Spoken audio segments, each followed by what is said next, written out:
Truth is, I'm tired.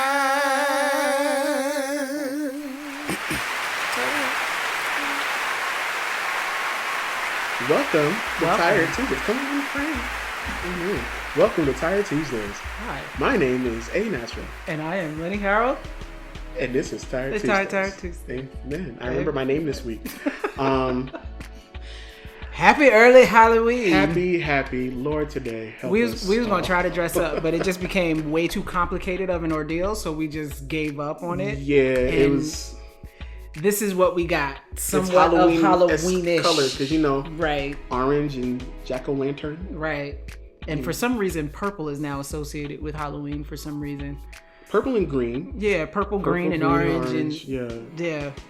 Which is, I've been seeing the funniest Halloween decorations on people's houses. Yeah. Where they're like spoofing 2020. Yeah.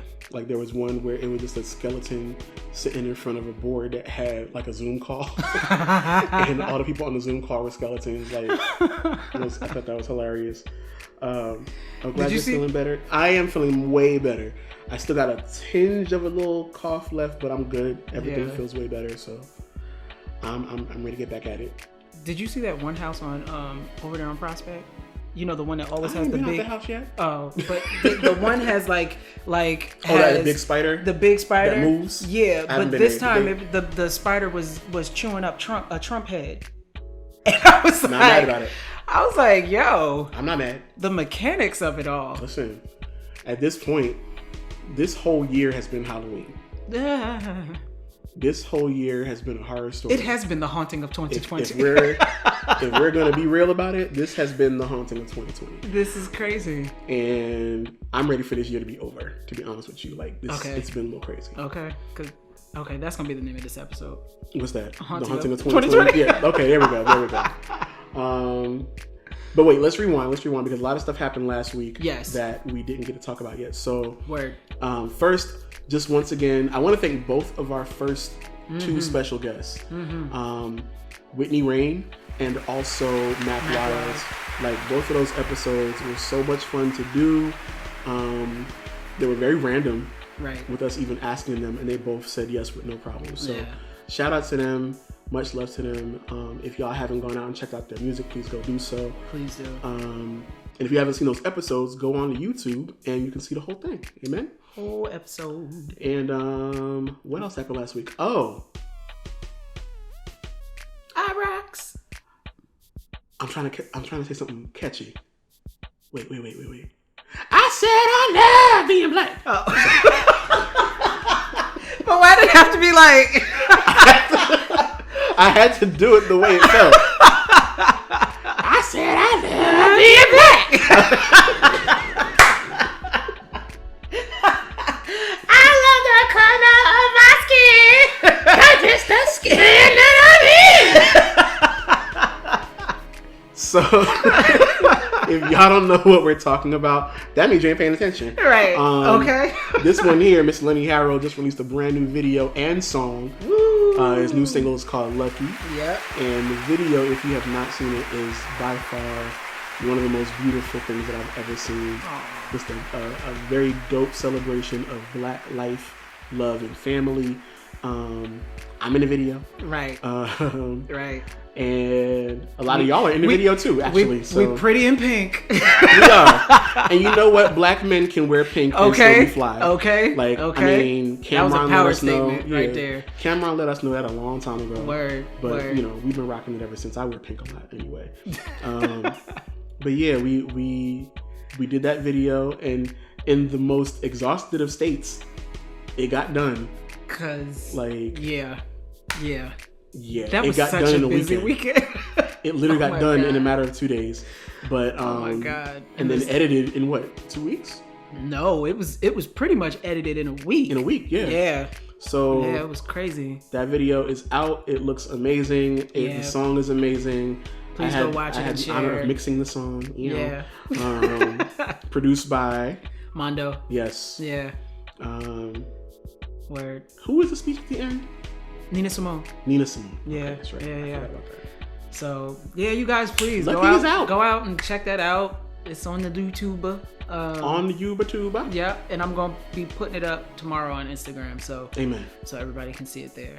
Shout out to One Eye Photography again, Word. of course, for holding it down on the video, on the visuals. I mean, like they always do. Right. Somebody made a joke. They was like, "Yo, we we financing a whole situation," and I was like, "Is it a joke?" No shade to them. I know it's not a joke because we have been. Because so many I just had to pay them for something else this week. But when I just got finished shooting a little extra something with exactly like when you find something that works, you gotta just do it. Right. Mom said play it. No, we can't play it on this platform because the Instagrams and the Facebooks won't let us play stuff on here. So yeah, they won't let us play music anymore. Yeah. Because they will definitely take us down. But what we want y'all to do is if you really want to hear the stuff, then you really want to go to our sites, our individual sites, and play the music from there. And go check it out. That way we get our numbers up and we get them coins. Right. Speaking of which, let's get into our topics. Word. What's up, Marvel? So the first topic that I want to get to, that I didn't even talk to you about today. Spotify is dealing with, I think there's 4,000 members or artists that have music on Spotify that are protesting, and they are forming a union where they are demanding a list of different things, but one of which is the most controversial, which is for them to pay artists a penny per stream. Which I think is nothing short of amazing. To be quite honest, my dream would be $1 a stream, right? But, a penny is a start. Is a start because what we're getting now is fractions of that. Yeah. So that's happening right now. Can we join this union? I'm wondering why that didn't pop up in my news. I always have news about. I found that on Pitchfork. Oh. Yeah. So I will just say that is a really good look. I know that Spotify is probably going to fight it as best as they can. Of course. I know that the labels are going to fight it as best as they can as well. Yeah. Because if people start getting paid a penny per stream, number one... Is this everybody or main artists? Or it's not clear? They're fighting for everybody. Yes. So... Sign me up to the union. Okay. I mean, and what's so crazy is that there's been people in the past, namely someone like a Joe Budden, who has mentioned before about artists unionizing. Amen. And getting their money. Because honestly, it's been so long. Why are they still not paying us? Right. Like, we own our music, especially ridiculous. Independent artists. We own our music. We own our masters. We're putting it on your platform so that we can sell it and get it to the masses. Yeah. Like, it only is right that you give us what we're worth instead of trying to take everything that we own. Right. I mean, that we own. Right. So I'm looking forward to see where this goes. I hope that it goes in the right direction. Same. Because we need these coins. We do. We put too much work, and I know there's a bunch of artists in here too right now. Like, we put too much work into our craft to only get fractions of a penny. Like, exactly. And what is fractions of a penny? Like, you know what I mean? Like, that sounds ridiculous. So like, I was just this is dope. I was telling a coworker of mine because she had asked me, like, what do you really make when you sell your music on Spotify? Like, what's the how much do you have to sell in order to make like what you were making working here? What was that chart? How much was that chart? But I know that basically you would have to sell like 5 million streams to make minimum wage. I'm probably wrong on those numbers, but it's something like that. It's something exaggerated like that. And the normal independent artist is never going to see 5 million streams, not in enough time to get a decent paycheck. Yeah. Like, and that's just to make the minimum wage, not wage per hour, just the wage. Right. So, that's where we're at with this whole indie artist and these royalties, issues. Like, give us our money. Yeah. Yeah. It's our art. It's our music. We own it. Give us what we're supposed to get paid. Right. It's real simple. Right. Then our second topic, which kind of goes into the main topic of today, saw an article on the Twitters, on the Twitter, and they were talking about how basically we are in an age where celebrities are no longer celebrities, and how because everybody can be an artist and everybody can be a superstar, we probably will never see any other superstars. And they basically were saying like Beyonce is the last one. And by that example of Beyonce being the last one, you understand like when we say superstars, we're saying like Michael Jackson, Madonna, like the big superstars. The ones you worship. Yeah, where the ones where it was, you know, fainting and crying and screaming. Yeah, and it was their lifestyles were more secretive and yes, and it was inaccessible. Yes, that's the word I'm looking for.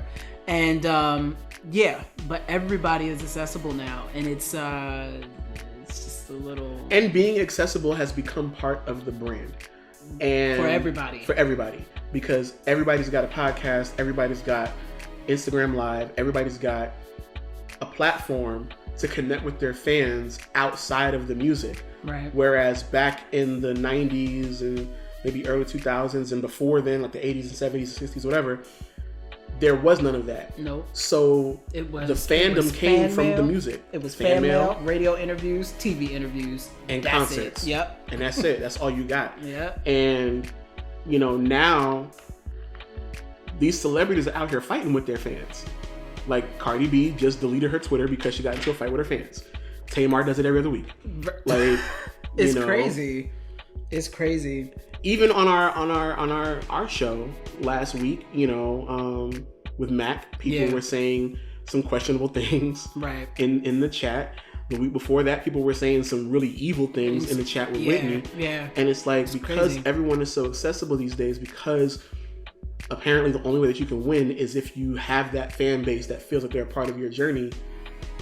Like, people can just come at you. Mm-hmm. So now, when you look at somebody like a Beyonce who is so closed and guarded, and you don't know what's going on with her, like, everybody else kind of really can't do that anymore. Like, you have to be open. Because, I mean, that whole mystique of Beyonce and you never know what she's up to, like, she's the last breed of artists that can really do that. Yes. That you couldn't, like I gave you the example the other day when we were talking about this, Frank Ocean, you know what I mean? Frank is one of those people, one of those artists that super secretive. You never know really what's going to happen, but because of that, people have gotten to where this like, okay, now there's like 5 other Frank Oceans that people can love, and while we're sitting up here waiting on this guy, and of course when he drops, people are attentive. People will be attentive. Because there is something to be said about that mystery when you go away, right? Nobody sees you, and you come back with something. But I think what sometimes hinders Frank is that when he comes back, he's not coming back with a bang. Yeah, he's not hitting different. He just kind of slides in and then slides back out. Yeah, Beyonce gonna hit you with a whole album, movie, something, tour, you know, all that. She gonna come with a whole package. But now you have such oversaturation of the market where some artists are putting out albums twice a year. Yeah. Sometimes 3 EPs a year. There's one artist named Queen Herbie. I don't know if anybody knows who that is, but she used to be in that group with her husband. Oh my god, I forget the name of the group. But she's been putting out the EPs. White girl yes. and the white yes. She used to rap. Yes. Okay. She's been putting out EPs like every month. Really? Like right now she's got 9 EPs and there's no album. Wow, that's a lot of music. It's a lot of music. And I get that because, you know, the way that the world is right now, like you put something out and then it's forgotten about after the 2-week news cycle. Yeah. But Carmen. Yes, yep. Carmen, thank you. Come on, Ty. Yes, I love Carmen. What's up, Steve? Carmen was dope. And Queen Herbie's dope on her own. But now to me, it almost seems like overkill because it's like, well, could you just put out an album and give us a break? Yeah. Instead of hitting us over the head. Because you don't want to oversaturate, and that's the issue. But I mean, like, I should be talking to myself.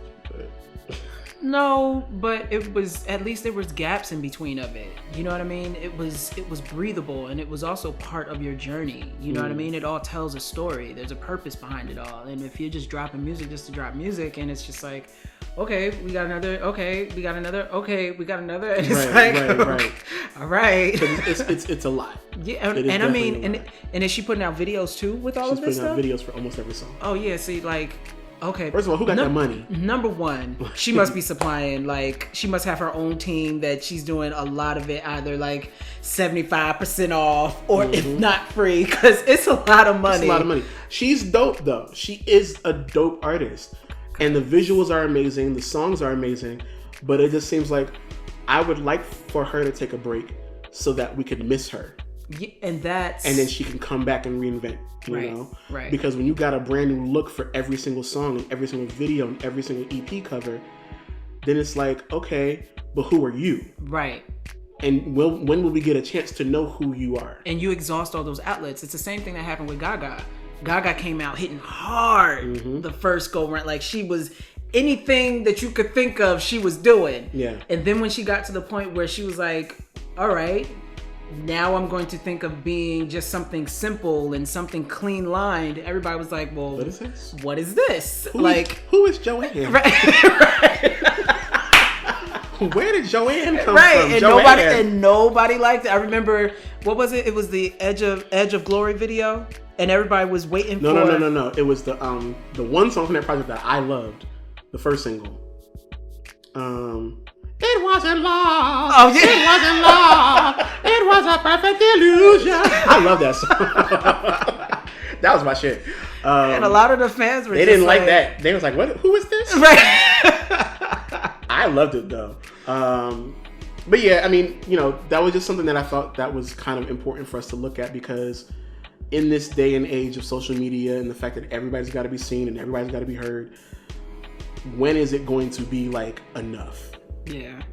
Because one of the things that I think it was on the Social Dilemma or something that we had watched that said basically in the future, there's not going to be any more superstars because everybody will at that point be a superstar. Right. Because everybody is going to have a certain amount of like a fan base that they're going to be appealing to. Because we all have access to the same outlets. Yep. Like everybody. So the only thing that we don't have access to are those like big budgets. And now at this point, like big budgets in order to do like massive crazy videos or even just big promotion or concerts and all kinds of other stuff like that. But in this day and age, do you really even need them? Chloe and Haley has taught us all you need is a backdrop and some great lighting. But you also need to have a tennis court in your backyard to do the backdrop. But all you need is a park. Technically, you can just go out there and can't go to the park when they're shutting down for the Rona. This is also true, but you can find an open parking lot somewhere. Your grandma's driveway. I mean, we've done it. You know, I did my concert in my mom's backyard. Right. You know, we've been doing virtual shows. We definitely can make it happen. But I think what happens is, and it kind of goes hand in hand with the first topic, which is when these big budgets are needed, the labels are going to be like, well, if you want this big budget, you're going to have to give up your control. You're going to have to give up your royalties. And you're going to have to come sign with us. Yep. But if you want to keep your money with the Spotifys and the DSPs and all that kind of stuff, we're not giving you the big budgets because that's where you would have gotten your budget from. So it's almost like, you're damned if you do, you're damned if you don't. Right. There's going to be no happy medium between that. You know what I mean? And this is why the companies are going to want ownership. And this is why I was telling somebody on Twitter, and I was telling you this earlier, is that you have to redefine your definition of success. You do.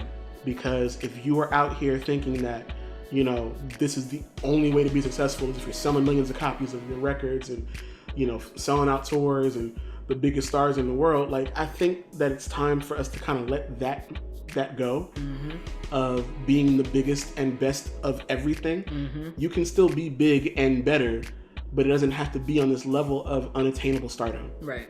I think that, you know, if you know who your audience is and you know what you're good at and what they like from you, and you know that that's your lane, be successful in that lane. Right. And just do what you do. But trying to really be out here, and I'm even talking to myself, because I used to say, like, you know, well, we should always try to strive to be like Beyonce and strive to be like Michael Jordan and LeBron and whoever the best of the best is. Yes, you can strive to be that way, but also kind of know that the way that this industry is currently going, the chances of you getting to that stature, slim to none. I mean, but you can stuff has to happen, right? But you can still make that statement because you're striving for that type of excellence. Right. Like, always make sure that you level up yourself. Right. You know what I mean? And that's the main thing that's going to really contribute to you standing out. Yeah. You know, because you want to be able to grow, and your audience wants to be able to grow with you. Yeah. I was going to bring it to a Yeah. different topic, but that's not on the yeah. list for tonight. Because can't I have so nobody much be to say. Beyonce unless you started at age 6 and was running courts and was doing talent shows. And your father was Matthew Knowles. Yeah, your father was Matthew Knowles. That's like Michael Jackson. If you didn't have Joe Jackson? Joe Jackson, Beating that ass. you were not going to be Michael Jackson. So That's why I tell people when I have kids, from the womb, you from the womb, they're going to come out crying. I'm going to fix that note. See, my I'm going to fix kids, that note right up. my kids won't be coming to your house, okay? That's okay. I'll come to them. All right, Uncle James coming. Y'all better get the notes together. Shoot. My kids gonna be like, do we have to go to Uncle James's house? I was teaching my little godson Magnus how to cry on key. And I got him his little, piano toy thing with the drums and everything connected. He knows how to play them things. Shoot, we gonna make this happen at some point. If Blue Ivy can have publishing and a #1 song on her first day out, but no, that's like, because her parents are business people, so they made sure she was signed up when she needed to be signed up. Let me have a kid. They're gonna be right on that record. They're gonna be right on that record. They were a writer. They were co-producer. Right. Shoot. Sample by. Okay. Executive produced. That's what DJ Khaled did. Right. Oh my God. Right. That's how you start your legacy. Amen. This is also very true. So, very true. Our main topic this evening that we were supposed to be talking about, right, but we got off on a tangent, was actually given to us by one of you. Shout out to Ty, who, by the way, has a brand new single out called Chill. Chill. Along with a really nice video for it. Yes, it's a beautiful little love story. Really, I love really it. Yeah, it's kind of like, I hate it, but I only hate it because I kind of wish that I could chill with somebody, but it is what it is. Because they was having massive fun in that video. Yeah, they were all loved up on each other. Right. Like, screw them. Get on my nerves. Get somebody to be all loved up. But anyway, look. I'm sorry. A little carried away. I'm tired. So our main topic today is we're basically supposed to be talking about our horror stories in the industry. Yes. And which looks like by time factor, we only gonna be able to share one. I mean, you know what it is? The way that I wanted to kind of approach it is, I've talked about my history at my old company. Yes. A lot and on different platforms. I haven't really gone in depth here. Gotcha. But do I want to go in depth there? I mean, tap dance on it a little bit in order to bring itself around. All right, so I'm going to tell y'all one of the horror stories that I had to deal with. Back in the day. Back in the day when I was young. I was a co-owner of a production company. And in that company, I was the only one who actually did any of the music work. So I recorded everybody, I wrote everything, I produced everything, I mixed everything, I vocal coached everything, I damn near managed everything, I did everything. And that lasted for about 7 years. I won't say anything about anybody. I will say that during that time, I was in a really bad place mentally because I felt like my artistry was being taken advantage of, where what nobody knew, very few people knew this, but what nobody knew was that in that studio, we had a couch. Mm-hmm. And on that couch is where I slept for 7 years. Mm-hmm. A lot of the artists that came through, a lot of the different business deals that we had come through, nobody ever knew. So after a session would be done, people would leave and I'd still be there. Mm-hmm. That studio did not have a shower, didn't have a proper bathroom, it didn't have a kitchen. So I literally lived in that place for 7 years. So when you hear my song Word Vomit and I say chained to that desk in Plainfield, I literally was chained to the desk in Plainfield. Mm-hmm. Fast forward to a few years of being in that situation, I reconnected with one of my friends named Jers, who worked with a company called Trackfire, another production company. and started doing some reference work for them.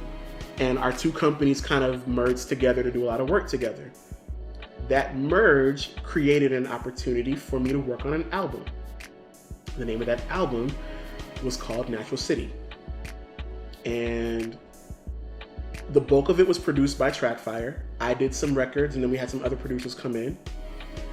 Upon completion of the album, even in its roughest of stages, we were able to gain the attention of Keith Williams, who some of you may know as the former manager of 3LW, Kylie's sister. I'm saying names. Am I supposed to be saying names? No. Okay, well, I'm saying them anyway. I done said them. So anyway, I went to Tisa's house, performed for her. She loved me, and she wound up taking some of the music to a major label. That's where I won't say any names. Mm-hmm. A major label with a major CEO, president, whatever you want to call it, who was interested in signing me. Can I say the number? Mm-hmm. $100,000 deal as an artist. And everything was looking really, really good. The only thing that they wanted to see was, because it was a concept album, like how it was going to translate in performances, like in the stage set, what would my image be. They didn't care about what I looked like. They didn't care about my weight, nothing like that. They just wanted to know what this would translate like on stage. And so while we were starting to get that together, there were some other conversations that were happening behind the scenes between the two companies that I was not aware of. Ultimately, my company thought that by me signing this deal, that I would be leaving them high and dry with no way to save the company, and that I was just going to desert them. Something that they revealed to me was something they had been afraid of from day one, even though after 7 years, I never left. So one night, me, Jers, and my two business partners went to a diner to discuss the contract. And that's when it was revealed to me that my business partners were basically trying to auction me off. And basically say, if you guys want him and you want this deal, then you need to pay us this money up front. And I lost it. Yeah. And so, because everything kind of went sour, the deal went sour, and I'm still an independent artist. Yeah.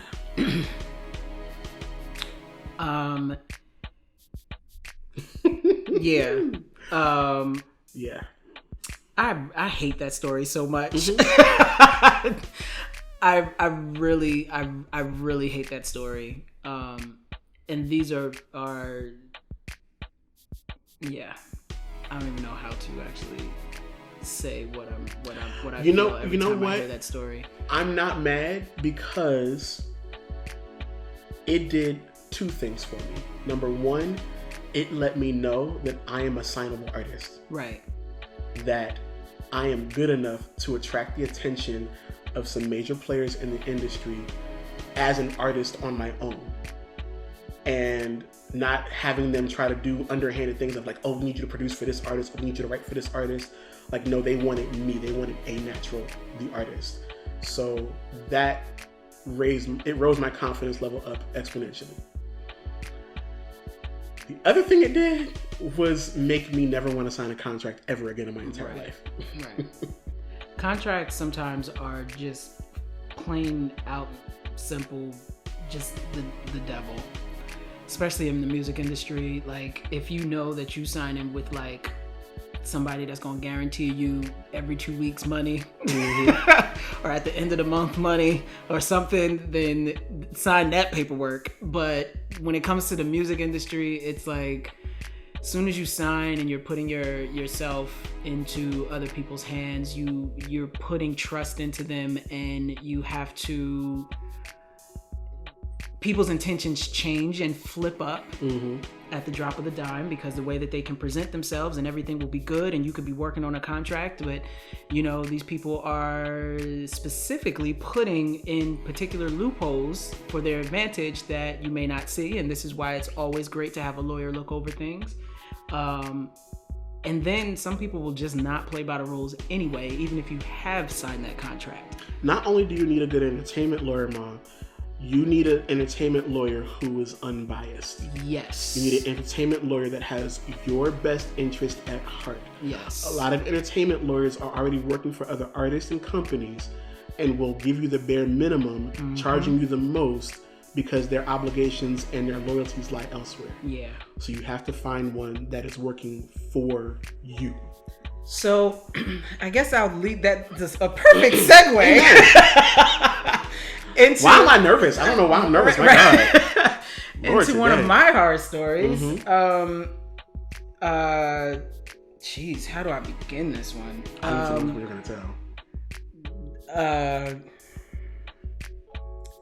You're not going to tell the big one. Okay. Okay.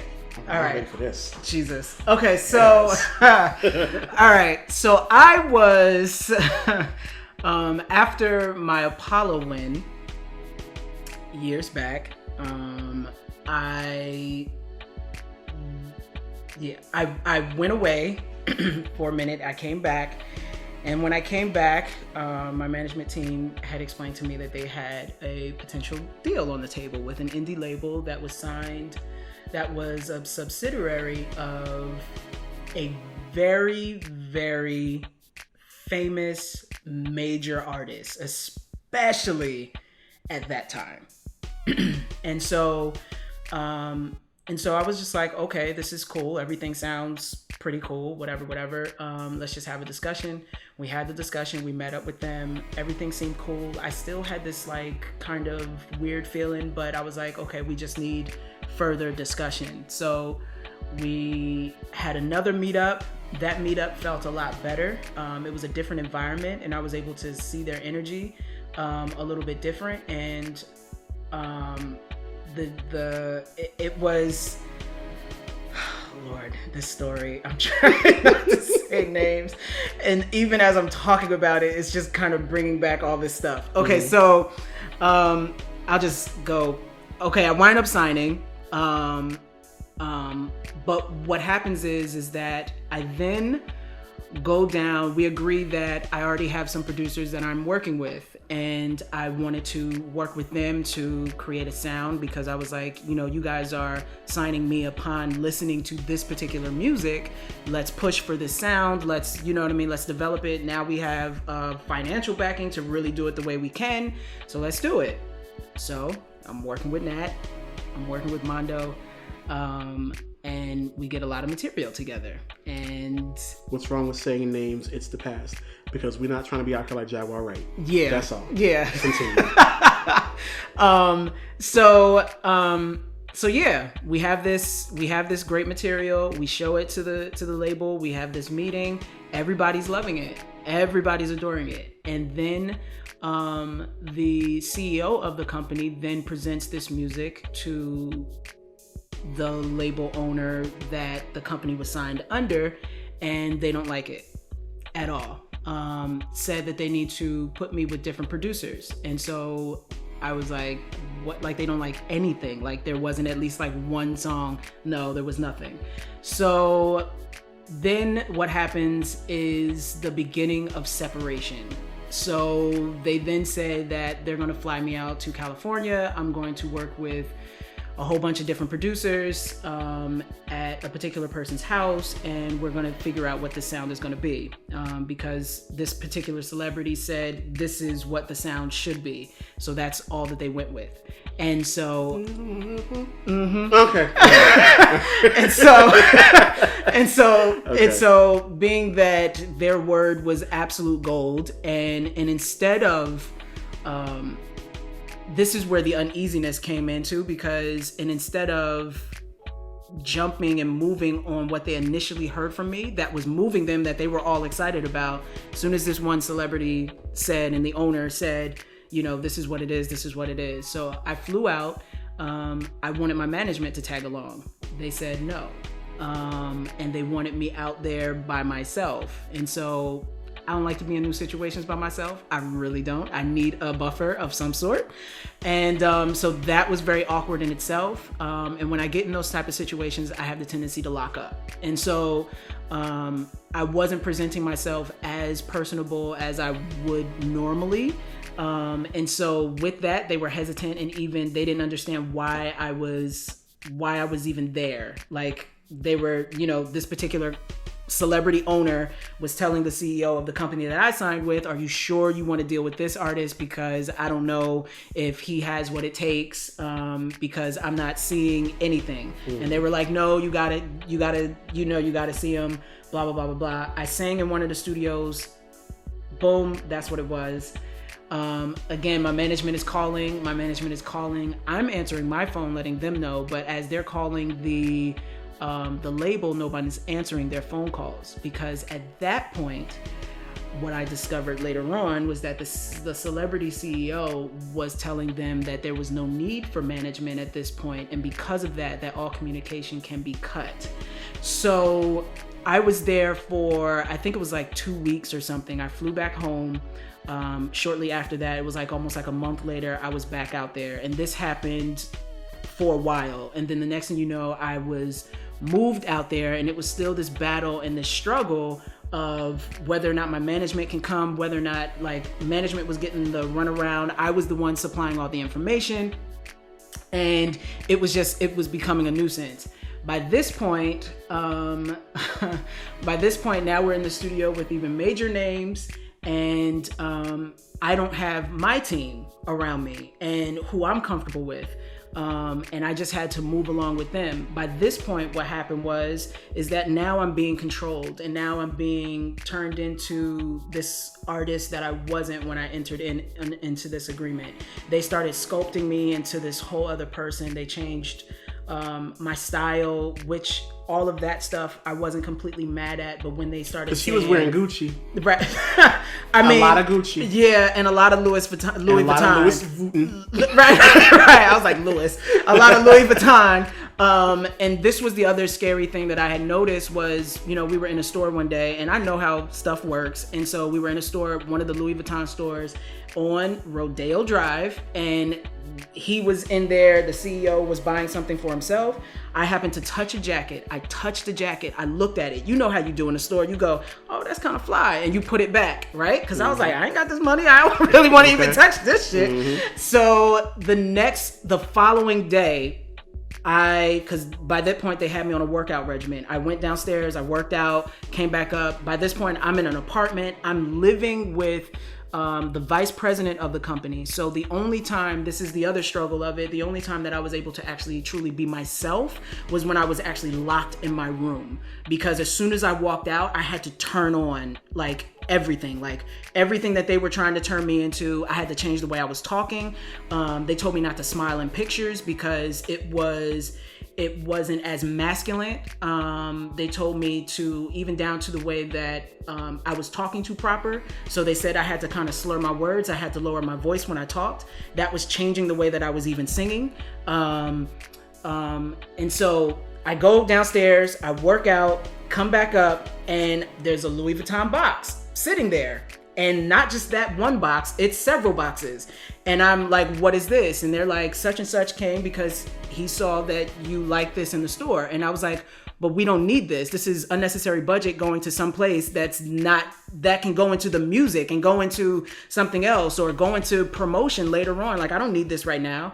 And they were like, no, but this is what you got to wear because you have to look like an artist. And so I was like, okay.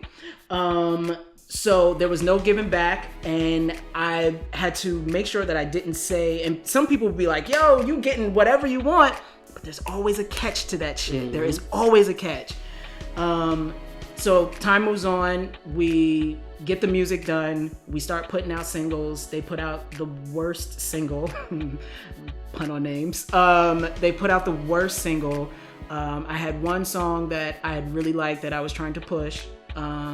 Because it was a slow progression, they wanted something quicker. They put out this other song. By this point, it was like 4 singles in like a 4-month period, which was like really crazy. And so you weren't able to find out exactly who I was. And by this point, the celebrity owner was now infiltrating the whole entire thing. By this point, I had to, then they started even controlling the way that I was walking. Like, if I walk, like, there was a way that I had to walk, which was crazy, and I was losing myself. I was completely losing myself. There was no escape. The only time I had somewhat of an escape, and I wound up getting really close to my choreographer at that time, and she was the only one that I could really vent to. There was no other outlet. And by this point, I was trying to hit up Nat. We were going through some complications. Going through our situation at the same time. Right. And so, you know, trying to lean on certain people, it was difficult at that time. And so that particular, I almost said her name. That's okay. That particular choreographer, you know what I mean? She showed me so much love and so much grace. And we would prolong rehearsals just so that I would not have to come home and I could feel like I could just shed. It got to the point where I was severely losing my mind because having to be on all the time, and when I say on, it's like being that character that they developed that was completely outside of who I am, even down to the music. The music was structured around this particular character, and I was struggling trying to live this person, and so I ran. So I was gonna say, before we get, because both of our stories kind of, like, I ended on the bad stuff. So before we get to the good stuff, I just wanted to say, I think the real horror about both of our stories is that while everything looked good, it was still a mess and a half. And it's always funny when we tell these stories that both of this shit was happening in tandem for both of us at the same time. Because you were out there dealing with that stuff. I was alone. back here dealing with this stuff alone. Yeah. And it wasn't until we both got out of our situations that everything just kind of like skyrocketed. Yep. So let's turn it back to my story. Wait, let me just get to the part? Yeah. I know you escaped, but you want to tell that last part? Yeah, I do. Okay. Because I think that this is the important part. Okay. So I wound up escaping from this situation. It was one night, I literally packed all my shit. I left. And I had my uncle who was living in California at that time. He drove me to the airport. But he was like cities away. Like he was almost like 2.5 hours away.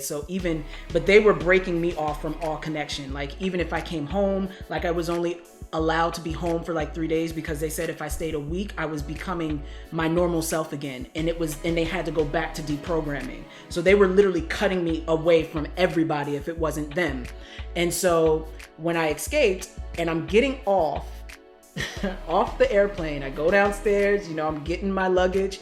They're meeting me at the airport. They found exactly where I was, and literally had people going, yo, run me your shit. I need the Louis Vuitton bag. I need the computer we gave you. I need all of this stuff. And I was like, here, take it. And the whole moment was so insane.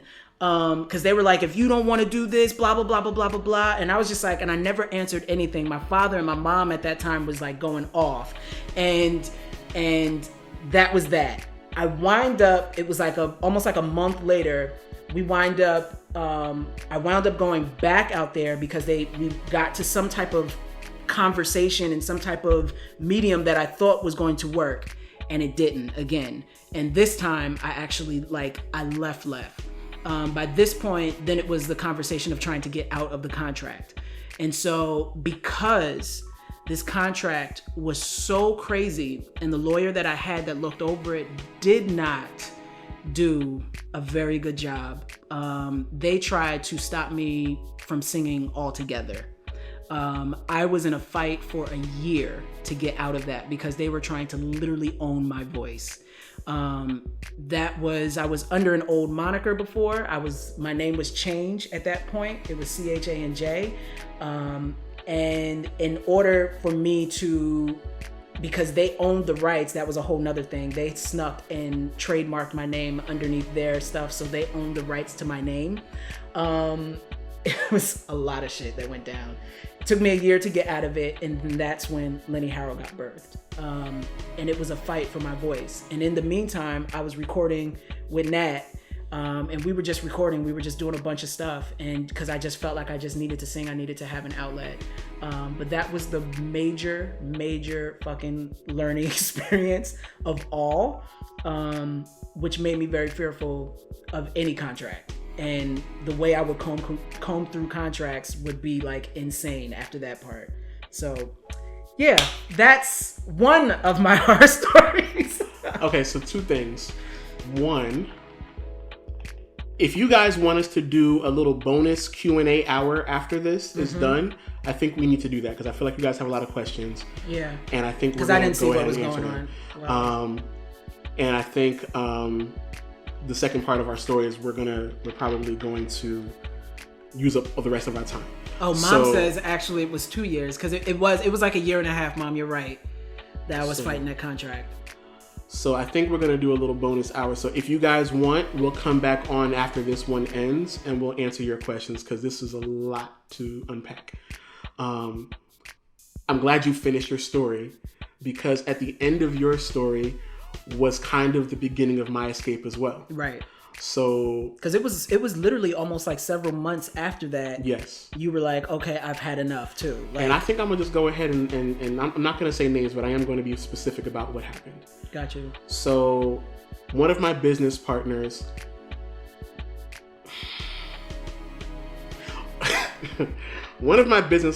like jail. And I say that because during the tenure of me being in this company, they'd been arrested twice for domestic violence. And the first time it was bad and completely a shock to everybody's system that knew him and knew everyone that was involved in the situation. And we were able to still pick up the pieces and continue on at that point. However, the second time was toward the end of my tenure with this company, and things had started getting super, super dark. To the point where I even had a mild suicide attempt. I almost did not see my 30th birthday in that studio, to the point where my sister was banging on the door to try to come and get me because nobody had heard from me. And so the second time they had gotten arrested, I had had my fill of working with this company. I had recently did a cover song of a Boyz II Men song, and Sean Stockman actually heard it, which then he forwarded to a friend of his from Atlanta who got in contact with me. That sparked us working together, flying down to Atlanta to do a lot of different work in the studio, writing, production, vocal arranging, all that kind of stuff. My business partner at this one time when I had a trip in Atlanta, he was still in jail. And during that time where he was in jail, I'm not gonna lie, I felt free because I felt like I didn't have anybody watching me over my shoulder. Like he said in his story, where people like were watching every single move that he made, they were watching my moves too. If I ate something that they didn't pay for, if I bought clothes they didn't pay for, if I went out with my friends and we just wanted to go to the movies, they were calling me, asking me where I was. Oh my God, that used to... Remember we had that one show we went to and they literally blew up my phone all night. Where are you? Where are you? Where are you? Night, and it was like... And it really I didn't wasn't have that anything deep. scheduled that night. I just wanted to get out of the studio. Mind you, I lived there. So there would be literally weeks on end. I was there for Hurricane Sandy. That's how chained to the studio I was. I was stuck in the dark during Hurricane Sandy. So anyway, right before he got out, I booked another trip to Atlanta. And I let them know that I was going. And they didn't say anything to me. And I did what I normally do when I go to Atlanta, is I take my laptop, I take my microphone, and my little M-box that I use to record references. And at that time, I was booked to do vocal arrangements for a boy band that at the time was signed to L.A. Reid. and L.A. Reid paid me to vocal produce. About halfway through the trip, I'm at the studio and I'm talking with the people in the studio and everything's good to go. And I'm scheduled to come back like within like 2 days, I think. I get a call from my business partner. Where are you? You know where I am. I'm in Atlanta. What are you doing in Atlanta? I told you what I'm doing in Atlanta. I'm vocal producing. Well, we've reported the laptop stolen and we are now going to have you arrested for stealing property and for theft. You went down to Atlanta without permission, and whatever money you made from whatever you're doing down there is our money. You need to come back immediately, bring our stuff back because we have sessions that you need to run up here in Jersey. When I tell you, I was screaming on the phone in an argument with them for about a good 2.5 hours, to the point people were like coming to ask me if I was okay. And if anybody's ever seen the movie Compton, and you see that scene toward the end between Suge Knight and Dr. Dre, where Suge Knight basically says, you're not going to be anything, you're never going to be anybody, nobody's going to want to work with you, you're a horrible producer. That is literally line for line what they said to me on the phone that night. Came back home, and... Can I just pause real quick? These people that plant those type of seeds, you know what I mean? Like those really, really ugly, dark seeds like that. Like, you're not going to be anything. You're not going to do this. You're not going to be able to do this. Like, the darkness people have to like grab hold of to proudly and confidently and boldly say these type of things. Because those things were said to me too. And it takes you a moment to get out of that dark place and to regain your confidence. And I just wanted to just say, I applaud that hard work. Because what was different about that is that I wasn't here when he was saying it to me.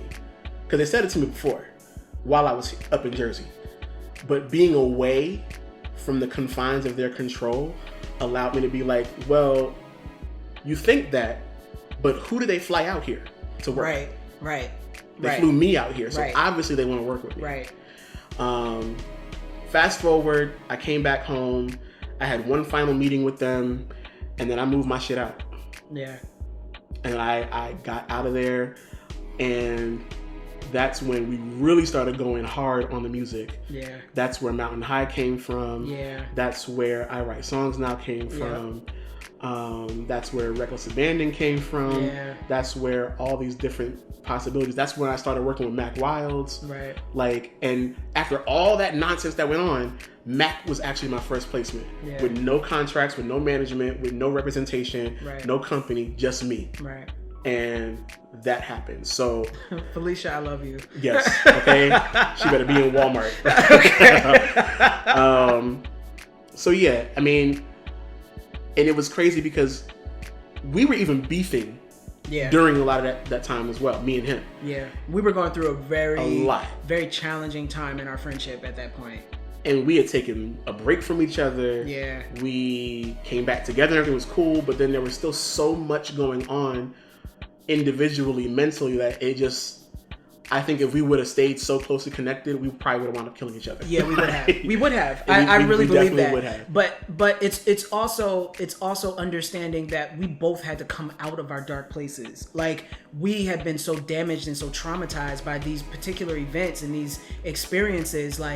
Like when I was signed to this particular company, that it took me a moment to clear my head and find myself again, because I was literally being deprogrammed. You know what I mean? Same. And then this one, it had no freedom. I'm still dealing with it. You know what I mean? And there's still certain things. Like, when was this? This was several months ago. Like, this was a few months ago. Mm-hmm. We had did it on one of the calls during the beginning of quarantine, where I was saying I finally shed that residue, that final residue of that experience from that, because I was still holding on to stuff from it. Like, and it was still affecting dealing with me. mine, but they also say that it takes the same amount of time that you were in a relationship to get over it. Right. I have 1 year left. Right. Like, I've been out of there for 6 years, and I know that next year I will be completely free of thought from that old experience. Like, I've had recurring dreams about being in that studio.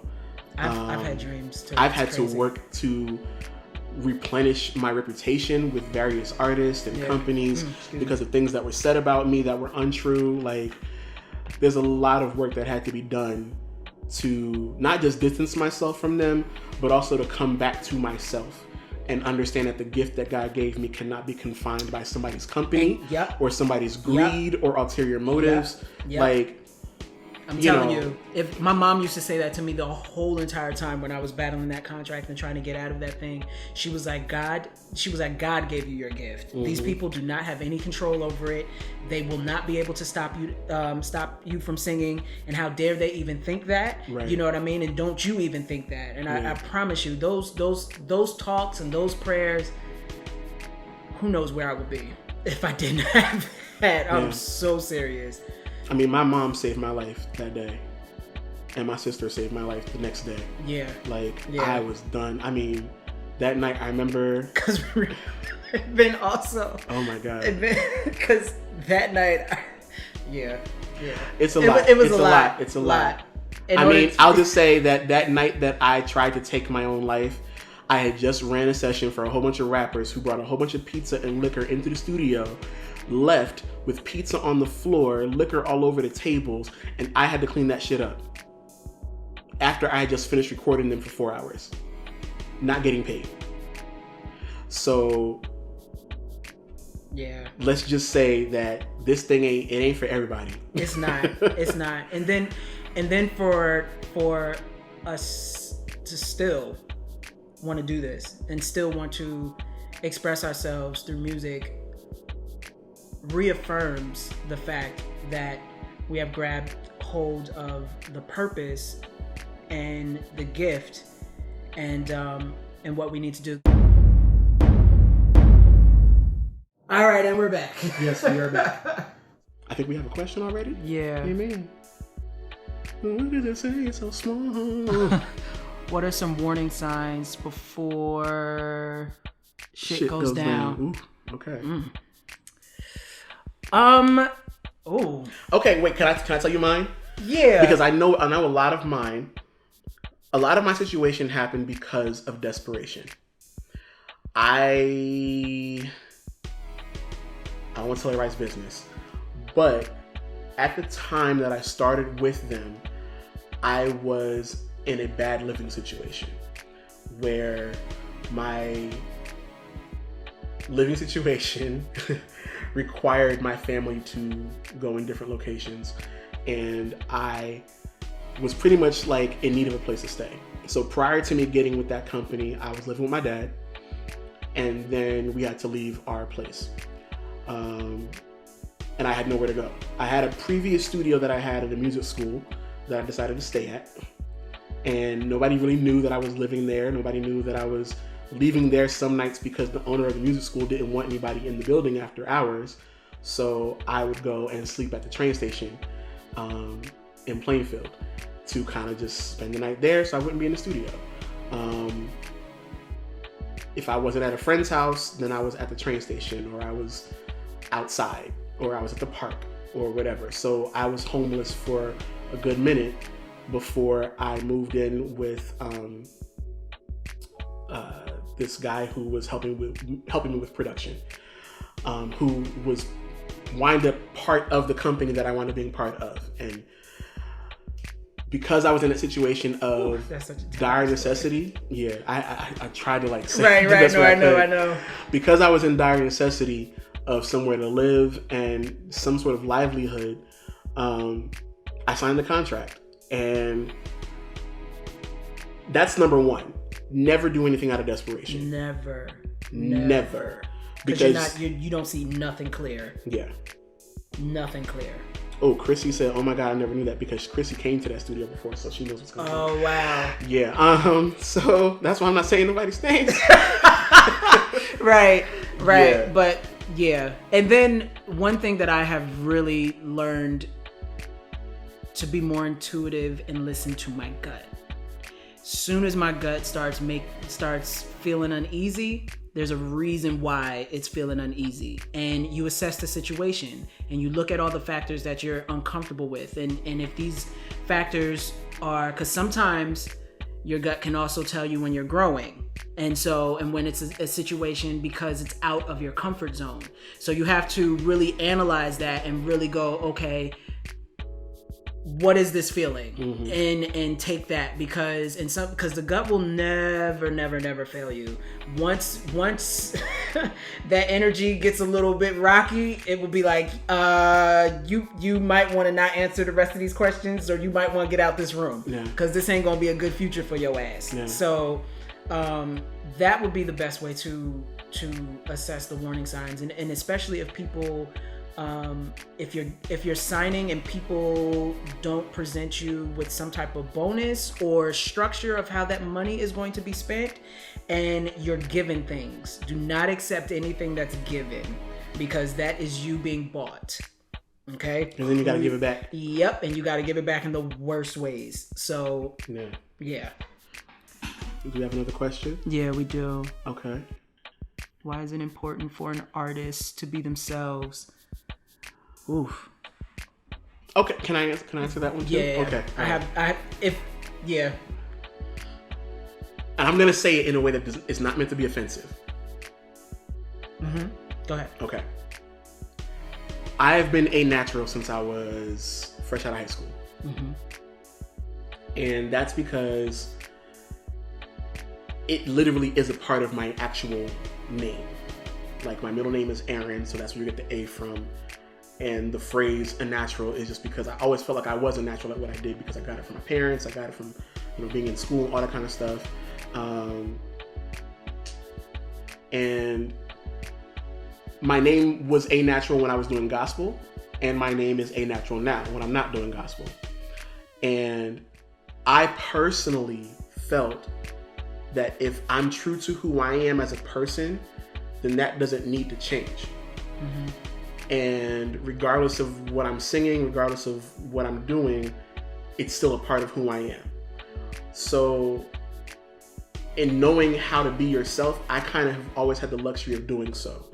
Whereas a lot of people probably don't, because while I wasn't always the artist out front, I was still the producer A-natural. I was the writer A-natural, the engineer A-natural, the vocal producer A-natural. So I could always be myself. Right. I think what happens with a lot of artists who aren't really giving themselves that luxury is because they've only worn one hat, and that hat not only has to please them, but also please everybody else. And so that identity that they have for themselves has to change based on who they're responsible for. I've always been responsible for all the parts of my music, so I've never had to change that. With someone like you, based on your situations and the responsibilities that you have and the responsibilities that people will have to you, you've had to change that so many times. I actually feel bad that you've had to go through that. Yeah, and that's where I was going to rebuttal. So thank you for the segue. Yeah. Because I've never, only recently have I been put into a situation where I'm actually believed when it comes to the artist that I am. People always saw my artistry as clay. That, you know what I mean? So when they saw it, they were like, oh, that's great, but I know you would be able to do even better over here if we just mold you and fix this and do this and blah, blah, blah, blah, blah. And because of the fact of, okay, I'm looking at this as I'm paying my dues, you know what I mean? I'm learning, I'm doing this, but because of it, it has changed my sound so many times, and changed my artistry so many times. So it's very important for you to hold on to your artistry and take the time to develop who you are. Gain that confidence, gain that root in yourself, to say, no, this is me. And if you're not going to co-sign this, if you're not going to help me elevate who I already am, then there's no point in us working, because you're not going to respect who I am. You know what I mean? I'm there now, years ago, no. So it's very important. It's vital. Take the time to develop yourself. Take the time to discover who you are as an artist. Take the time to understand what your message and your purpose or purpose. You know what I mean? Take the time to make sure you're supposed to be an artist. This is also very vital. I think a lot of times what brings people into this quandary about identity is because they have not yet figured out who they are as a person and what their goals are, what their wants and needs are, what their strengths and weaknesses are, and then embrace all of that. Mm-hmm. Once you do that, then you can say, oh, I'm being myself. Yep. And I think it was back in the day, I forget who the artist was that we were talking about, but I remember it was an issue about a particular artist who had not yet embraced who she was. And I think we had made the assumption, it was an assumption, but it kind of made sense that because she doesn't know who she is, it's so easy for someone else to dictate who that person is for her. Mm-hmm. And that's how you get lost. That's how you get taken advantage of in the industry, because you still haven't put your foot down for who you are. Right. So that nobody can change it. Right. And so when you get into these situations where somebody's throwing money at you and buying clothes and buying your cars and just doing everything that you think you're supposed to get as an artist, it's easy for them to say, oh no, you're who we say you are. Right. And that's we scary. say this and you have to believe it because look at all this money that we're putting out for you. Mm-hmm. You see how what we're saying who you are, and you see the benefits of this. Like, you're reaping all these benefits. Why question it? What are you doing? And that's how they get you. And that's honestly how they got me. Because again, in a situation of desperation and being dependent, it was easy for them to say, oh, we're going to buy your clothes for you. We're going to buy all of your meals. Oh, you want to come to the movies with us? Okay, you can come to the movies with us. Or you want to go to a show or an open mic? You're going to come with us. Or you're going to go down to Atlanta. You're going to go with us. You're going to do this. You're going to go with us. And I'm sitting up there thinking, well, I guess I have to just deal. Mm-hmm. And then what's funny is the whole entire time, I'm an equal third partner in the company. Right. I'm not signed as an artist. Right. I am an equal owner and operator in the company. And yet, because of everything that they were doing for me, it made me believe that I was subservient to them. And this is what I said, this piggybacks on what I was saying from before. Even though your contract might be written out, that first couple of conversations has the potential to change everything. 3, maybe 2, maybe 6 months down the line, something will shift, and it's up to you whether or not you're going to go with the shift or if you're going to stand strong. Yeah. You know?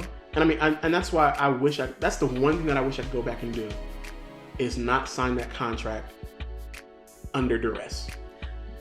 But it was a learning experience. And that's how I got out of the contract as well. Yep. Because it was signed in duress. Yep. So, but that's basically that. Does anybody have any more questions? Yeah. Because this is no problem, good talk. Steve. Oh wow. This is good talk. Amen. That popped up quick. Okay. Wasn't we just talking about Yes, Tyree. Yep. We were just talking about this. Yeah. So I have a question. Yeah. What would you say was the thing that you learned the most in California about the business? Something good. Something good? Mm-hmm.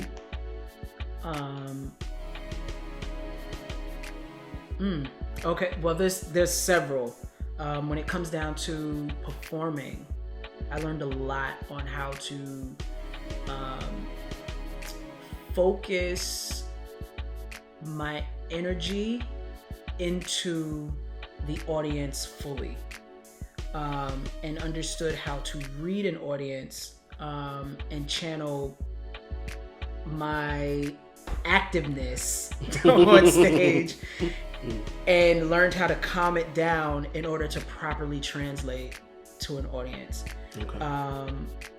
Another lesson that I learned was it made me truly understand the artist that I wanted to be and the artist that I didn't want to be. And that's like the major thing that I took from that. Because I had a lot of yes people around me, and I did not like all those yeses. It was weird to me. Amen. While they were still controlling. How that works is... it's still a form of manipulation. Right, and control. Because you're saying yes, but they're saying yes, making you think they're agreeing with you, but they're still pulling the strings. Right. Yeah. All of them. Yeah. All of them. What up, Sakeem? So, same question. What's one of the main things that you've taken from that experience? The main thing that I've taken from that experience is that I am the best vocal arranger in the world. And I'm only saying that because it's true.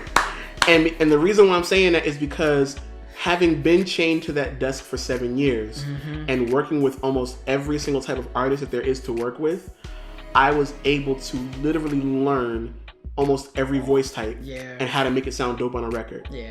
And that's very true. They tell you that, you know, you're a genius if you've put in your 1,000 hours. Definitely put in my 1,000 hours. Yeah, you put on about vocal production. You put in about 20,000. Like, so I'm just gonna say that is the one thing that I will never regret from being there. Is that I came out the dopest vocal producer, at least in the state of Jersey, I'll say. Because there's other people that get way more checks. That's okay. Yeah. That's okay. I will say another thing that I've learned though is I also felt like I really needed to humble myself after I say the most conceited thing. No, you are affirming who you are. Yeah, okay. I needed to humble myself because one of the things that was happening while all that stuff was going on was my outlet was to still work on music for myself.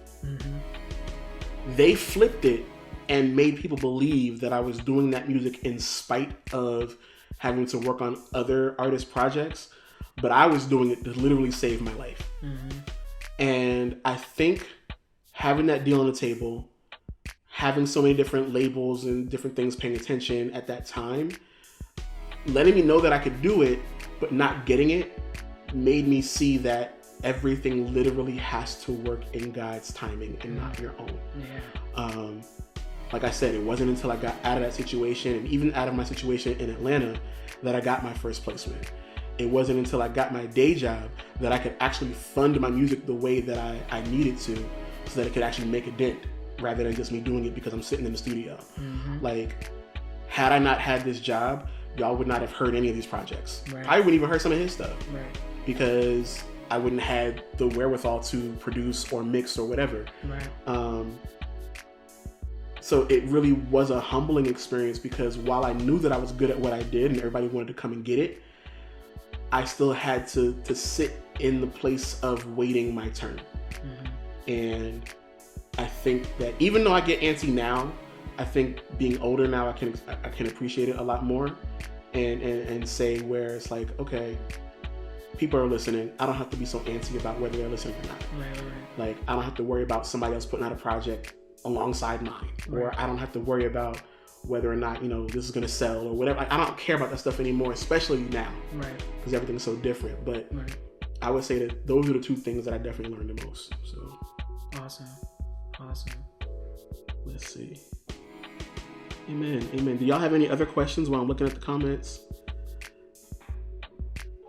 They said, talk that shit. I know that's right. I'm gonna talk it. Much appreciated for that respect. Yes. Amen. The unfortunate part is that there's still so many other stories. Oh yeah, that's not even the whole story from either one of us. Like, when I tell you there's gonna be a book, there's definitely gonna be a book. There's definitely gonna be a movie. I don't know who's gonna play me in the movie, but you know what's funny is that you started writing the book.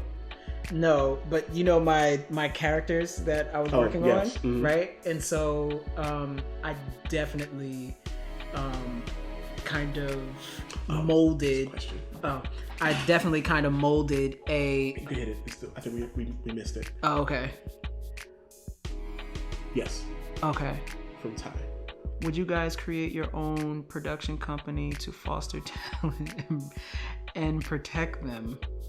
Okay, say what she was gonna say, and then I'm gonna say what I have to say. Oh, just pretty much some of the crazy people that I've experienced are villains in my characters. You made them villains? I sure enough did, because a lot of them have characteristics. Can you tell me what one of the names is, and see if I can guess it?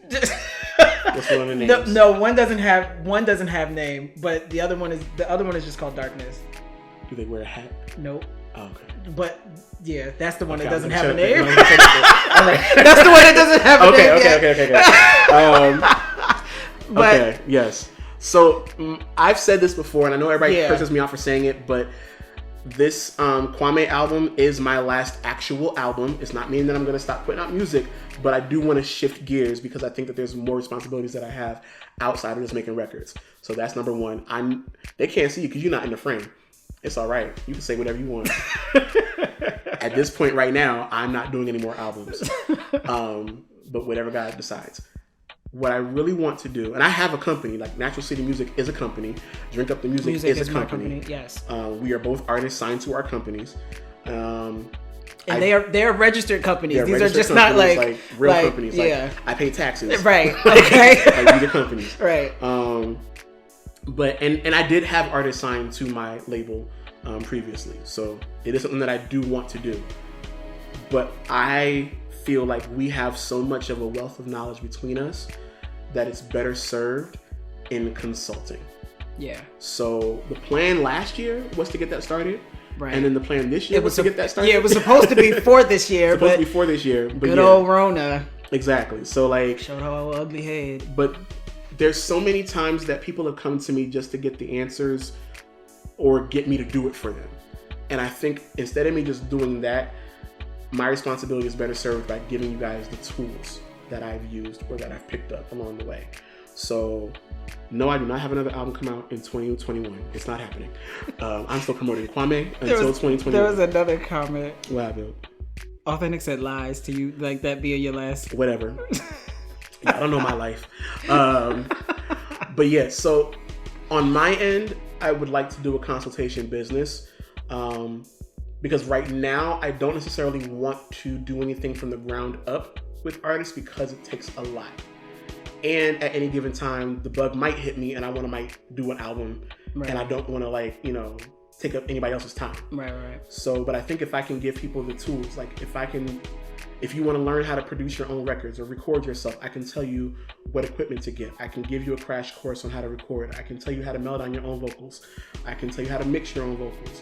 If you need help with social media promotion, I can help with that. If you need help with graphic design, I can help with that. I'm not going to do it for you, but I'll tell you how to get Photoshop, and what to do on Photoshop or what things you need, like how to make sure that you cross all your T's and dot all your I's in the promotional thing. Make sure all your YouTube banners are set and your social media banners, like all the gambit that artists need to know that usually a whole team would do, you can do on your own. Yeah, you can. And I want to make sure that I can pass that information on.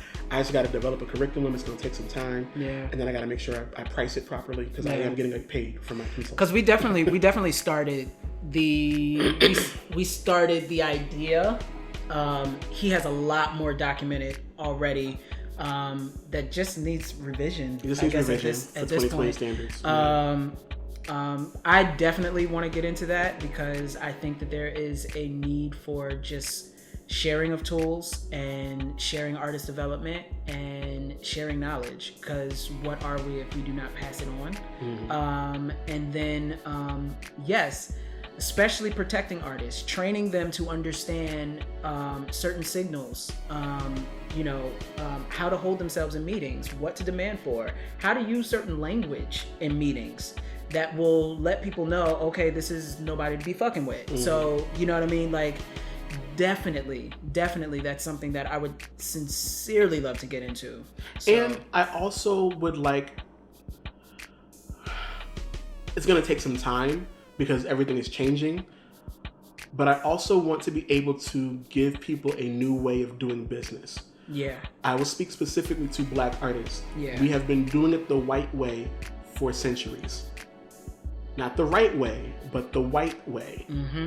And a lot of these deals and contracts and terminologies and business dealings have all been created to manipulate and take advantage of us as artists. Yes. Especially when we're the ones that create the sounds that sell. Mm-hmm. So why are we as Black people continuing to do business the white way? Mm-hmm. We need to be able to develop our own standards for our own community. Yep. And do business that way that benefits us, especially when we're the creators and the owners of the sound. Yep. So eventually that's where I want to get to. It's gonna, like I said, it's gonna take some time because the powers that be still control a lot of stuff. But there are different ways that we can work for and with each other that protect each other Right. more so than the industry would ever protect us. Exactly. We already got folks. Amen. Amen. I'm here for it. So See if there's any other questions, because we missed his before. I just want to see if there's any new ones. That's it? We got yeah, that's everybody? it. Okay. Yeah. All right. Does anybody else have any last minute questions? Because we gonna sign off. and it's late. We don't usually stay on this late. Right. But it's been a good day. But thank you guys. This is fun. Any more questions? And we love to share, so. Mom said there is a shift coming. Get ready. Okay. I'm That's here right. for it. I'm ready because I'm That's tired right. of it. I am Moving tired of the plates. old guard. I'm tired of old Moving government. plates. I'm tired of old white people always saying what's supposed to happen. Okay. Like, honestly, this country should be run by anybody who is less than 50 years old. Right. If you over 50, I love y'all, but y'all shouldn't be running the country. No shade. No shade. We really need like a Southern black grandmother in the White House. She could be in the White House, but she don't gotta be the president. Like no, She needs to no, tell the president what to do. No, she needs to be the president, so she could be like, "Where are you supposed to be? Don't be running back and forth Right. out of this house, and you ain't got your shit together yet." Oh, they're asking questions. Hold on. Tyreek said, "How did you start your careers?" Lord, today. Wow. Ooh, We're that's going back to the very beginning. How do we start our careers? Can you talk about project development? That's going to be involved in the consultation classes. We can. Project development. Yeah, I can briefly. Okay. I can briefly give like just a few points. Okay. Just a few points. Because Tyreek's question is That's going to take a lot. It's a full question. Yeah. I mean, you start your career with making the decision whether or not you're going to do this or not, and then gaining the knowledge that you need in order to see if it's feasible and see if you're made for it. And sometimes just destiny and purpose will put you in a position where it's your most comfortable. You know, I mean, I started because music was the greatest way for me to express myself without having to talk, because I'm a terrible communicator. But when it comes down to music, it becomes so much easier for me to talk. And so, you know, that's where it started, you know? And then the first studio session, my mother put me in the first studio session, and I realized that this was something really, really cool. And I didn't fun. have a choice. Yeah. I didn't really have a choice because both my parents did music, so I literally grew up in the studio. Yeah. So that's all I knew. And I wrote my first song at 5. Right. We won't talk about it, but don't all you do right. it. Don't you do it. Don't do it. We're not gonna do it. I wrote my first song at 5, and then I recorded my first like demo in high school. I promise you, when it's time to like do a But it celebration won't of be A time. Natural, It won't be time. I promise We're not doing you. it. Nope. The devil is a liar. The way that I will stage this performance. Then I'm gonna have to pull something out the vault. Then I'm gonna pull out one of them old songs. Well, your songs started like I've never heard any of your like childhood songs. It started with Faith. That was the first recording. Which was dope though. Like that song was amazing. That was the first recording. That song was amazing. My song, oh my God. But okay, so that's kind of a roundabout way of saying how we started. Again, you'll have to without look at the book going and the movie. completely in. Yeah, It's a whole, right. It's a whole thing. And project development. Project development is Yours is way different than mine. Okay. So we can just give a few points on. Yeah.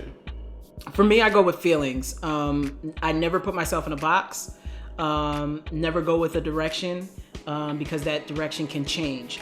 And I've done that to myself a couple of times where I thought I was onto a direction and then all of a sudden down the line you get inspired. But it's kind of magical sometimes how things will line up and even make sense for the direction. But aside from that, I would say your main thing, don't put yourself in a box. Let the energy flow, write whatever.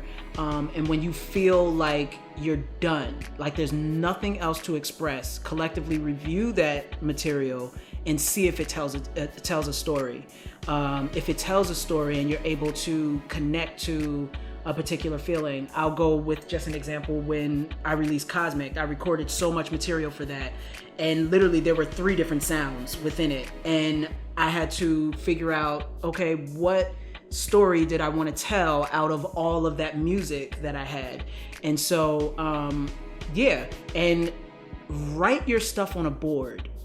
I know for me, it's very beneficial to see it. Like, you know where your progression is. Like, once you complete that one song, right, I do a M in a circle for mixed, or needs extra vocals, or needs guitars, or something like that, or, you go down the line. You'll be able to kind of pinpoint yourself.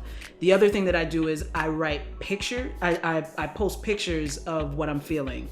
So for Cosmic, it was a lot of space stuff that I had in the atmosphere that I was developing on, or pulling from, and movie references that I would watch, you know what I mean? And I was pulling that energy out of that. So that's kind of my project development, at least when it comes to creating an album or an EP or something.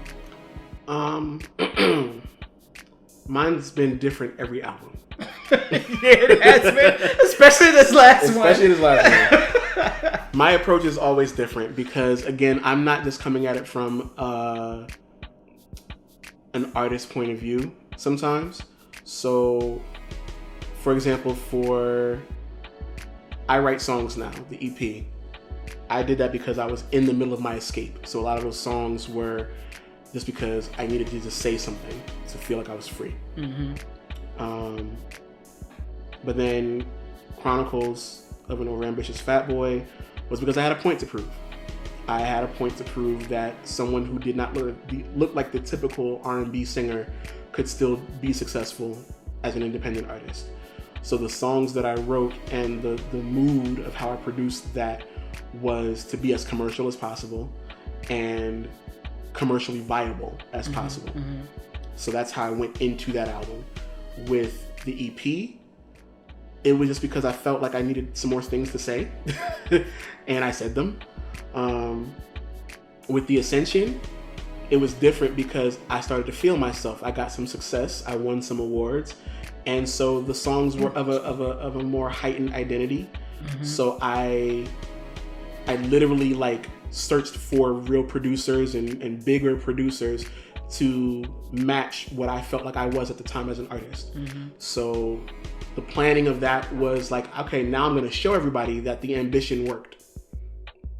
With this new project, you were super structured. I was very structured during the Ascension. And I even with Ascension, it was the first time where I did a whole project, recorded everything, went back and made sure that I liked it, then let other people hear it to tell me what was wrong with it, went back and fixed everything and changed everything before I released it. I've never done that before. Mm-hmm. So I wanted to make sure that nobody could say anything bad about this project. Mm-hmm.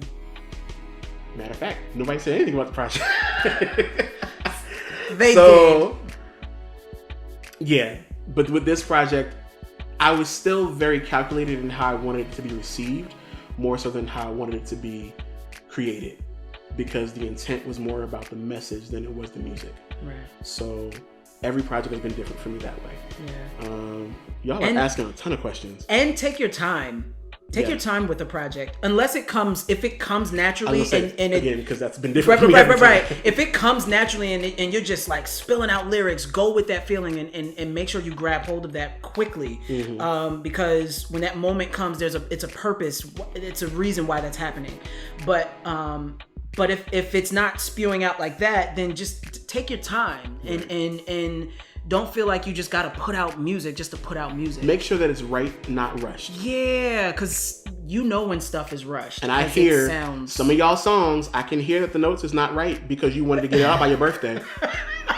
Shut up. What? Not the birthday release. Yes, I'm tired of the birthday releases. Don't put stuff out because it's your birthday. Put it out because it's done. Yeah. That's all I'm gonna say about that. That's something that y'all get for free instead of the consultation class. Okay. Lenny, have you ever recorded a demo, and would you ever re-record it? I'll answer that real quick. Yes. Yeah. And yes. Yeah. Yeah. What are your thoughts on taking down old work? My gospel stuff is still up if you want to find it. I just don't know where it is, so y'all can find it if you want to. It's somewhere. Yeah, I would keep old work up. It's nice, especially if somebody discovers you and they want to see where you came from. Mm-hmm. And then there was one more question. Does success mean financially? That's the goal. Yeah. And I was just telling you the other day what they were saying that on Twitter, right? Where they were like, if you could do music full time, but not be a superstar, but make sure all your bills are paid, you have a nice house, nice car, you can eat whenever you want to, you can travel, but you don't have to work a day job, yeah. You can go on vacation once a year. Like, are you cool with that? And I'm like, yes. Hell yeah. And that should be the goal. Right. Anything extra is just God blessing you because of your commitment to that goal. Right. But if I could do music and let that pay for my livelihood, my God. But that's also goes into defining success for yourself. Exactly. Because some people may not want it to be financial, and it just may be that they just want to be able to sleep well at night. Although, if it's not financial, that means your money's already good. Yeah. Which means maybe move out the way for somebody else who needs it. This is true. Because I know a lot of people who just got the money and are taking up space and air with the wrong notes. I'm just saying. Are there any other questions? No, anybody asked nothing else. No? Okay. I'm just saying, and that's why I'm saying you have to define what is success for you. You also have to define whether or not you're supposed to be an artist. Some of y'all that have a lot of money, and I'm not just trying to make this call out here to get some coins, but some of y'all that have a lot of money are thinking you're supposed to be the artist, and you're not. You're supposed to bless the artist. So that's why it's important to define who you are. And understand what you're trying to give. Exactly. Yeah. Because a lot of us out here need some help. We might look like we got it all together, but we do need help. And whether it's from a check to a follow or a like or a comment, like every little bit helps. But when people are so stingy because they got to be the ones in the spotlight, they got to be the ones in the studio, you don't know that you might be taking up the space that somebody else needs to succeed. Right. And your gifts and talents might be better used elsewhere. Right. That's why I'm okay with saying this could be my last album, because I don't have to do this. What I do have to do is extend myself to other people and make sure that the tools that I've been able to pick up along the way, I can extend. Amen. So, that might have been a little harsh, but it is Halloween. No. And another thing I would say, understand what that number is for you in order to be comfortable. Write that number out and work towards that particular financial number that is going to be comfortable. You're setting up your goal. You're understanding what you're working towards, what it's going to take in order to get to that success. And then once you hit that benchmark, boom, check it off. Now you can evolve into something else. You know, if it's just simply just to be able to, you know, let the music be able to just fund the music itself. And you may have a job, you know what I mean? But you just want to be able to just have the music be able to fund yourself. Like, understand what that number is and what that's going to take in order to do so. And you work towards that, you know?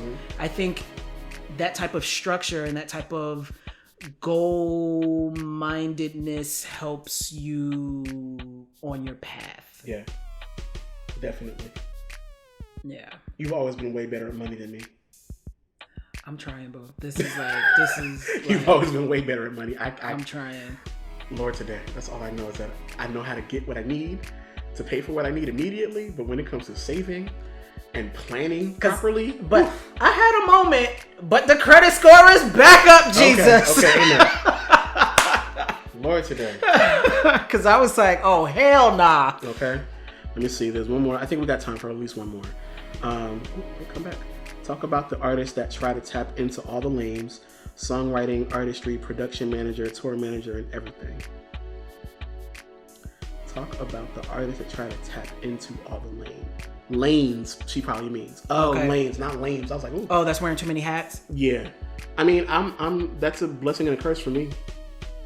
At one point when I was doing gospel, I was the artist, I was the producer, the engineer, the tour manager, the manager, the financial person. I was everything. Damn near the stylist for a lot of people as well. And I did that for a total of 6 artists at one time. Yeah.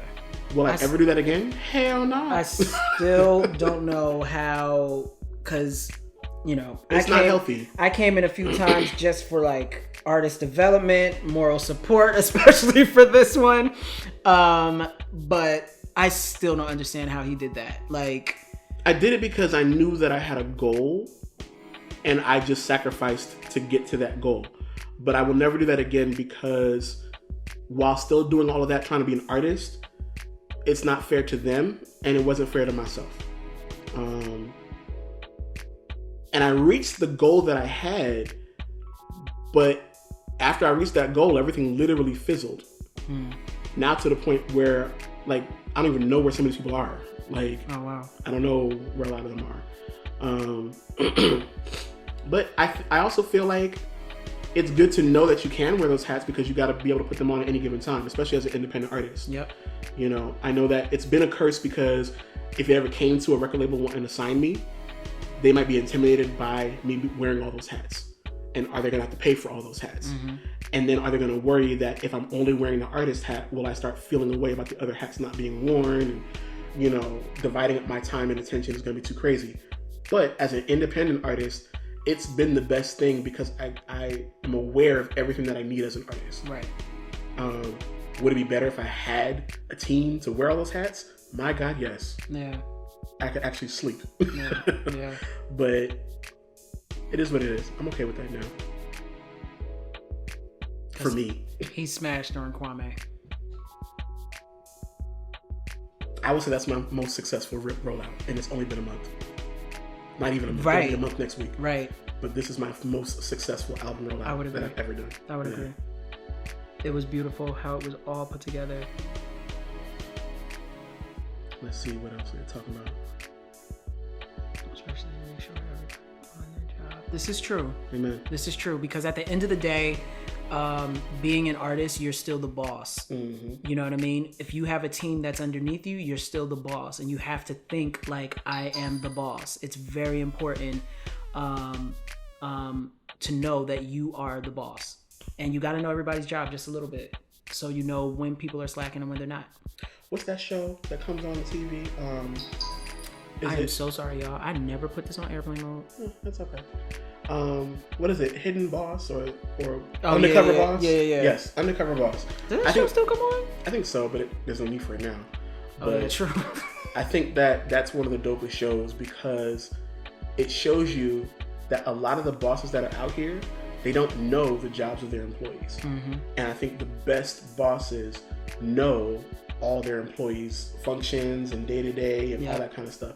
And that's why at most of these episodes, the boss at the end of the episode is in tears crying like, oh my God, I didn't know this. Right. But if you would have known that from the get, then you'd be more connected with your people and you'd probably be even more successful. They always say that most people leave their jobs because of their boss, not because of the job. I won't say anything about my job. But, I mean, actually, with my job got better once some of my bosses that I previously had left. So, you know, once you know your stuff, like please read, look up articles. I wish they would put Behind the Music back on. I wish they would put Making the Video back on. Like, read and really experience music and educate yourself on the music business so that you'll know what you need to know going into it. Like, it's imperative at this point because honestly, there's no more excuse in 2020. Yeah. Everything is accessible at this time. Yeah. Are we done? Yeah. Because we done did almost over an hour and a half. And right. We love y'all, but I'm tired and I gotta get up and go to work tomorrow. And I'm still hungry and I have not fixed dinner. I don't know what I'm gonna eat for dinner. Oh, crap. Okay. So, we love you guys. Thank you guys for tuning in, especially on the second part. Thank you for being so inquisitive. Yes. On this evening. Were you guys spooked by our Halloween episode? I wasn't coming here with some like scary music. But they might have shut us down. I could have brought the orange lights out or something. Oh yeah. Cool. Yeah. But all this right, was good guys. though. I'm glad that we talked about this stuff. Yeah. I think. Thank you, Ty, again for this. Yes, thank you so much for this this topic. Love you too, Lynn. Thank y'all for your transparency. My God, yes, Lynn, love you too. It's scary to be transparent. It is. So that's why we had to do this episode on a scary night. So anyway, oh my God, we were supposed to make the announcement. Oh yeah. So if you're on this one and you weren't on the first one, we may put this both together for the YouTubes. Yeah. But please turn your notifications on. Yes. Please follow Tired Tuesdays to get all information, whether you're on Facebook or YouTube or Instagram or Twitter. But we are going to be doing a Tired Tuesdays talent show. Talent show. If that's what we're gonna call it. Yeah, we're gonna do something. We're gonna try to maybe. We're gonna figure out a clever name. Tired talent. No, not tired talent. Your talent is tired. Don't be tired on Tuesdays. Don't be tired on Tuesdays. But no, we're gonna do like a live talent show. I think that'd be really dope. Yeah. And we will give you guys more information, but there will be it's gonna be a contest, and whoever wins the contest will get a nice little prize. Mm-hmm. We're not signing anybody, so right. Understand that right now. Okay. But what we're not gonna do is come on here and mess around though. So when we do the live talent show, and we were ready for you guys to come on live with us, be ready. Mm-hmm. Because I will play you. Right. We will do it. Meaning, just like I will imitate what I think your talent was gonna be with the wrong notes and tell everybody that was your talent. God, he is so Simon Cowell. And I'm so telling the truth. He is. So y'all prepare. Yes, anyone as can Tamar would sign say. Yes, anybody can sign up. I don't want no mug. Well, Elaine, mama, that's what you gonna get. You know what? Get off of this. Okay? That's what you gonna get. If we put up a Tired Tuesdays mug, that's what you gonna get. You gonna sip your tea from the mug and enjoy what God has blessed you with. Amen. But yeah, so we're gonna do a Tired Tuesdays talent show, and we really want you guys to just come and show out. Word. We'll give you more rules and regulations as we go, and we'll give you the exact date of when everything's gonna happen. Because we still got a couple other things in store for you guys as well leading up to that. Right. Some more special guests, some more topics. It's getting into the holiday season, so we might even do a little, Christmas episode, something like that. Something cool. So thank you guys for watching and joining us for this part 2 of tonight's episode. And if you missed any of it, it'll be on YouTube next Monday. Yep. That's it. That's all we got. Ain't got no more. That's it. We love y'all though. Thank you for tuning in. Amen. All right, You're beautiful. getting a mug. You know what? Somebody need to go to bed. My mother's on time out.